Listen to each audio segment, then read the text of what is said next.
नमस्कार दोस्तों, आज की कहानी आपको ले जाएगी एक ऐसे पहाड़ी गांव में जहां सर्दियों का कोहरा सिर्फ रास्ते नहीं बल्कि रहस्य भी ढंक लेता है। यह कहानी है एक 12 साल के बच्चे की जो क्रिसमस की रात घर में अकेला था और जिसने एक ऐसी घंटी उठा ली जो उसे नहीं उठानी चाहिए थी। एक दस्तक, फिर दूसरी और फिर एक सवाल, मेरी घंटी कहाँ है? अगर आप भी जानना चाहते हैं कि उस रात कोहरे में कौन आया था और वह क्या लेने आया था, तो कहानी को अंत तक जरूर सुनिए। मेरा नाम किशन है, उम्र 12 साल। हमारा गांव पहाड़ों के बीच बसा है, जहां सर्दियों में कोहरा जमीन से उठकर छतों तक चढ़ आता है। क्रिसमस की पूर्व संध्या थी। पूरा गांव सो चुका था। सिर्फ नानी के घर में चूल्हे की आग जल रही थी। नानी उस रात चाची के यहाँ गई थीं और मैं घर में अकेला था। अचानक दरवाजे पर दस्तक हुई, टन टन टन। बाहर देखने पर कोई नहीं था, सिर्फ कोहरा और ठंडी हवा। फिर वही दस्तक दोबारा हुई, इस बार और तेज। डर मेरे भीतर उतर गया। दरवाजे की दरार से झांकते ही मैंने एक जलती हुई लाल आंख देखी, बिल्कुल जानवर जैसी, पर उसमें एक बुद्धिमान बुराई थी। मैं भागकर अंदर के कमरे में छिप गया। तभी एक बूढ़ी और टूटी आवाज कानों में गूंजी, मेरी घंटी कहाँ है? शीशे में मैंने अपने पीछे एक काली आकृति देखी, लंबा शरीर, टेढ़ी गर्दन और फटा हुआ लाल लबादा। उसके गले में कुछ नहीं था, जैसे कोई घंटी होनी चाहिए। आंगन में भी वही आकृति खड़ी थी। उसने कहा कि क्रिसमस पर सबको तोहफा मिलता है और उसे उसकी घंटी चाहिए। मुझे याद आया कि जंगल से मुझे एक पुरानी पीतल की घंटी मिली थी। मैंने वह घंटी आंगन में फेंक दी। घंटी बजी और सब शांत हो गया। कोहरा छंटने लगा। कमरे में लौटने पर चारपाई पर एक लकड़ी की क्रॉस और एक कागज मिला, क्रिसमस मुबारक, अगले साल तक। 1 साल बाद फिर क्रिसमस आया। इस बार नानी घर पर थीं। सब कुछ सामान्य लग रहा था, पर मेरा मन बेचैन था। रात को जंगल से घंटी की आवाज आई। दरवाजे पर जोर से खटखटाहट हुई। नानी ने दरवाजा खोल दिया। ठंडी हवा आई और मोमबत्तियां बुझ गईं। नानी की चीख अधूरी रह गई। अंधेरे में मैंने माचिस जलाई। नानी जमीन पर पड़ी थीं। दरवाजे के पास वह खड़ा था। इस बार उसके गले में घंटी थी, टूटी हुई और खून से सनी। उसने कहा कि अब उसे मेरी एक चीज चाहिए, यादों की चुनरी। मैं समझ गया कि उसे नानी की यादें चाहिए थीं। मैंने डरते हुए हां कर दी। उसके हाथों से हरी रोशनी निकली और नानी की आंखों में समा गई। वह चला गया। नानी उठी, मुस्कुराईं, लेकिन मुझे पहचान नहीं पाईं। उस दिन के बाद हर क्रिसमस वह आता रहा। हर साल कुछ न कुछ लेकर जाता रहा। बिल्ली के बच्चे की आवाज, चाचा की याददाश्त, बुधिया दादी की हंसी। इस बार क्रिसमस आने से पहले ही गांव बदलने लगा था। कोहरा पहले से ज्यादा गाढ़ा रहने लगा। लोग कहते थे कि जंगल के पास रात में घंटी की आवाज सुनाई देती है। नानी अब वैसी नहीं रही। वे दिन भर चुप रहती। कभी कभी मुझे देखकर पूछती, तुम कौन हो? उनके शब्द मेरे सीने में चुभ जाते। क्रिसमस की रात मैं जागता रहा। आधी रात के बाद हवा अचानक रुक गई। कोहरा जैसे ठहर गया हो। तभी घंटी बजी, इस बार बहुत पास से, आंगन में। मैं बाहर गया। वह वहां खड़ा था, पहले से भी ज्यादा लंबा। उसकी घंटी अब पूरी नहीं थी, जैसे कई टुकड़ों से बनी हो। हर टुकड़ा किसी की याद या आवाज से बना हुआ लग रहा था। उसने कहा कि उसकी घंटी अब अधूरी नहीं रही, बस एक आखिरी चीज चाहिए। उसने मेरी ओर देखा। उसकी आंखें नहीं थीं, फिर भी मुझे लगा वह मुस्कुरा रहा है। उसने कहा कि अगर मैं उसके साथ चला जाऊं तो वह नानी की यादें लौटा देगा। पीछे मुड़ा तो नानी दरवाजे पर खड़ी थीं। उनकी आंखों में पहली बार डर था, पहचान थी। मैं समझ गया कि यह मेरी गलती का अंत करने का समय है। मैंने आगे बढ़कर उसके गले से घंटी उतार ली। घंटी जोर से बजी। कोहरा हिलने लगा। आकृति चीखने लगी। मैंने घंटी जमीन पर पटकी, घंटी टूट गई, हवा तेज हुई और सब कुछ शांत हो गया। नानी ने मुझे गले लगाया, उनकी आंखों में यादें लौट आई थीं। गांव में लोगों की खोई हुई चीजें लौटने लगीं, पर शांति लंबे समय तक नहीं टिकी। बसंत में गांव में एक नया परिवार आया, विहान और उसकी मां।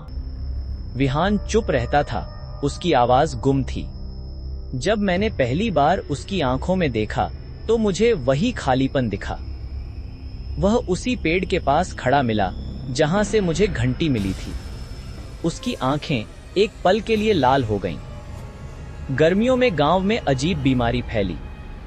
लोग बुखार में घंटी के बारे में बड़बड़ाते। विहान की मां भी बीमार पड़ गईं।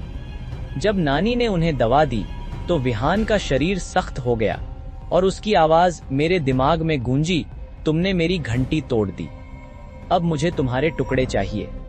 मैंने टूटी घंटी के टुकड़े एक डिब्बे में रखे थे। वे कभी कभी गर्म हो जाते। मैंने सोचा कि उन्हें जंगल में दफनाना होगा। एक रात जब मैं ऐसा करने गया तो विहान वहां आ गया। मैंने डिब्बा उसकी ओर बढ़ाया। टुकड़ों को छूते ही वे नीली लौ में जलने लगे। विहान का शरीर कांपने लगा और उसके मुंह से कोहरा निकलकर वही पुरानी आकृति बनाने लगा, पर धुंधली। फिर विहान गिर पड़ा और आकृति गायब हो गई।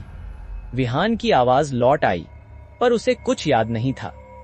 मैं जानता था यह सिर्फ टालना था। दिसंबर फिर आया। क्रिसमस से एक रात पहले मैंने सपना देखा। वह जंगल में खड़ा था, पर अब उसका लबादा फटा हुआ था। उसने बताया कि वह कोई दुष्ट आत्मा नहीं, बल्कि पहाड़ों का रक्षक था। सदियों पहले गांव वालों ने उससे वादा किया था कि हर क्रिसमस पर उसे एक उपहार देंगे, कोई कीमती याद या हुनर, ताकि वह गांव को बुरी आत्माओं से बचा सके। पर गांव वाले भूल गए, उपहार देना बंद कर दिया। वह कमजोर पड़ने लगा और भूखा रहने लगा। मेरी मिली घंटी असल में आखिरी उपहार थी जो कभी दिया गया था। सपने में उसने कहा, तुमने घंटी तोड़ दी, अब मेरी शक्ति बिखर गई है। अगर इस क्रिसमस तक मुझे नया उपहार नहीं मिला तो जो बुराइयां मैं रोके हुए थी वे गांव में आ जाएंगी। क्रिसमस की सुबह मैंने गांव के बुजुर्गों से बात की। किसी को कुछ याद नहीं था, सिर्फ बुधिया दादी ने घंटी वाला भगवान की कहानी याद की। मैंने फैसला किया कि हमें उसे नया उपहार देना होगा। पर इतने सालों में उसने जो कुछ लिया था वे सब टूटी घंटी के टुकड़ों में कैद थे। शायद अगर वे सब वापस मिल जाए। शाम को मैंने गांव वालों को इकट्ठा किया और सब कुछ बताया। पहले तो किसी ने विश्वास नहीं किया, पर जब मैंने टुकड़े निकाले और सबने उन्हें छुआ तो हर किसी को अपनी खोई हुई चीज का एहसास हुआ। हमने मिलकर फैसला किया, हम उसे नया उपहार देंगे। इस बार कोई एक चीज नहीं, बल्कि हम सब मिलकर एक उपहार देंगे, हमारा विश्वास, हमारी याद। आधी रात को पूरा गांव जंगल के किनारे उस पेड़ के पास इकट्ठा हुआ। मैंने टुकड़े जमीन पर रखे। नानी ने एक प्रार्थना शुरू की जो अचानक उन्हें याद आ गई थी। सबने साथ दिया। टुकड़े चमकने लगे। हवा में घंटी मधुर आवाज गूंजने लगी और फिर वह प्रकट हुआ, पर अब डरावना नहीं था। उसका लबादा साफ था, गर्दन सीधी थी, चेहरे पर रोशनी थी। उसने हमारी ओर देखा और मुस्कुराया। उसने अपना हाथ बढ़ाया। टुकड़े हवा में उठे और जुड़ने लगे। घंटी फिर से बन गई, पर अब उसमें एक पवित्र चमक थी। उसने घंटी अपने गले में पहनी और एक शब्द कहा, धन्यवाद। फिर वह कोहरे में विलीन हो गया। उस रात के बाद गांव फिर से जीवंत हो उठा। लोगों की यादें वापस आईं, खोई हुई आवाजें लौटीं। विहान अब गांव का हिस्सा था और उसकी मां पूरी तरह ठीक हो गई थी।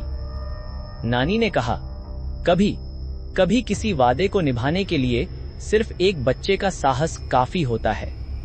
मैं अब भी कभी कभी जंगल की ओर देखता हूं। जब रात गहरी होती है और हवा में सन्नाटा छाया रहता है तो मुझे लगता है कि दूर से बहुत धीमी एक घंटी बज रही है। डराने के लिए नहीं, बल्कि याद दिलाने के लिए कि कुछ वादे और कुछ रक्षक हमेशा बने रहते हैं। बस हमें उन पर विश्वास रखना होता है। और हाँ, अब हर क्रिसमस पर हम सब मिलकर एक छोटा सा कीमती उपहार उसी पुराने पेड़ के नीचे रखाते हैं। कभी एक बुजुर्ग की कहानी, कभी बच्चे का पहला दांत, कभी नई शादी की मिठाई का पहला टुकड़ा।